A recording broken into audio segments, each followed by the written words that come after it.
Hello, എല്ലാവർക്കും പുതിയൊരു വീഡിയോയിലേക്ക് സ്വാഗതം. എല്ലാവരും സുഖമായിട്ടിരിക്കണമെന്ന് വിശ്വസിക്കണം. ഇന്ന് രാവിലെ എന്ത് കറി വയ്ക്കുന്നു ഇങ്ങനെ ആലോചിച്ചിട്ട് ഫ്രിഡ്ജ് തുറന്നു നോക്കിയപ്പോൾ അതിൻ്റെ ഉള്ളിലുണ്ട് 2 മുരിങ്ങക്കായ ഇരിക്കുന്നു.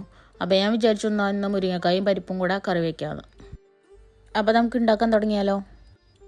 അതിന് വേണ്ടിയിട്ട് ഞാനിവിടെ മുരിങ്ങക്കായ, ക്യാരറ്റ്, ഉരുളക്കിഴങ്ങ്, പിന്നെ ഒരു സവോള, ഒരു തക്കാളി, പിന്നെ 2-3 പച്ചമുളക് എല്ലാം നല്ല കഴുകി വൃത്തിയാക്കി കട്ട് ചെയ്തെടുത്തിട്ടുണ്ട്. പിന്നെ ഒരു പിടി പരിപ്പ് കഴുകി കുതിർത്ത് വെച്ചിട്ടുണ്ട്. പുളിക്ക് വേണ്ടിയിട്ട് ഒരു നെല്ലിക്ക സൈസ് പുളി വെള്ളത്തിലിട്ട് വെച്ചിട്ടുണ്ട്. പിന്നെ ഒരു അരമുറി തേങ്ങ ചിരകിയത് എടുത്തിട്ടുണ്ട്. ഇനി ഒരു കുക്കർ എടുത്തിട്ട് നമുക്ക് ഈ കഴുകി വൃത്തിയാക്കി വെച്ച പരിപ്പ് അതിലിട്ട് കൊടുക്കാം. ഇനി ഈ പരിപ്പ് വേവാൻ ആവശ്യമായിട്ടുള്ള വെള്ളം കൂടി ചേർത്ത് കൊടുക്കാം. ഇതിൽ വെള്ളം അല്ലാണ്ട് ഞാൻ വേറെ ഒന്നും ചേർക്കണില്ല. ഉപ്പോ മഞ്ഞൾപ്പൊടിയോ ഒന്നും ചേർക്കണില്ല. നമുക്കതെല്ലാം കഷ്ണം വേവിക്കുമ്പോൾ അതിൻ്റെ കൂട്ടത്തിൽ ചേർക്കാം. ഇനി കുക്കർ അടച്ചിട്ട് നമുക്ക് പരിപ്പൊന്ന് വേവിച്ചെടുക്കാം. ഇപ്പോൾ ഇതാ നമ്മുടെ പരിപ്പ് ഇവിടെ നന്നായി വെന്ത് കിട്ടിയിട്ടുണ്ട്. ഇനി നമുക്കൊരു ചുവട് കട്ടിയുള്ള ഒരു പാത്രം എടുത്തിട്ട് അതിലേക്ക് ഈ പച്ചക്കറികളൊക്കെ ഇട്ട് കൊടുക്കാം. വേറെയും പച്ചക്കറികൾ ഉണ്ടെങ്കിലും ക്രെഡിറ്റ് എപ്പോഴും മുരിങ്ങക്കായ്ക്ക് തന്നെ. ഇനി നമുക്കിതിലേക്ക് 1/2 ടീസ്പൂൺ മഞ്ഞൾപ്പൊടി ചേർക്കാം.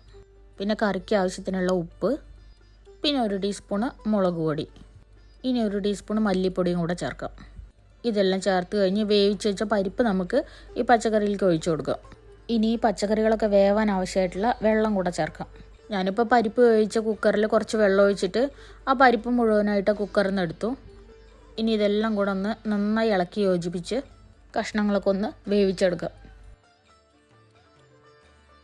ഇപ്പോൾ ഇതാ നമ്മുടെ പച്ചക്കറികളൊക്കെ ഇവിടെ നന്നായി വെന്തുണ്ട്.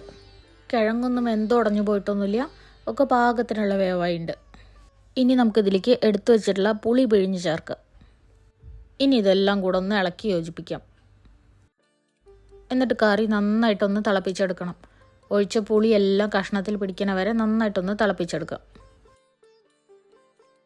അപ്പോൾ ഇതാ നമ്മുടെ കറി നന്നായി തിളച്ച് വന്നിട്ടുണ്ട്. പുളിയെല്ലാം കഷ്ണത്തിലൊക്കെ നന്നായി പിടിച്ചു. ഇനി കറിയിലേക്ക് നമുക്ക് എടുത്തു വെച്ചിട്ടുള്ള തേങ്ങ അരച്ചത് ചേർക്കാം.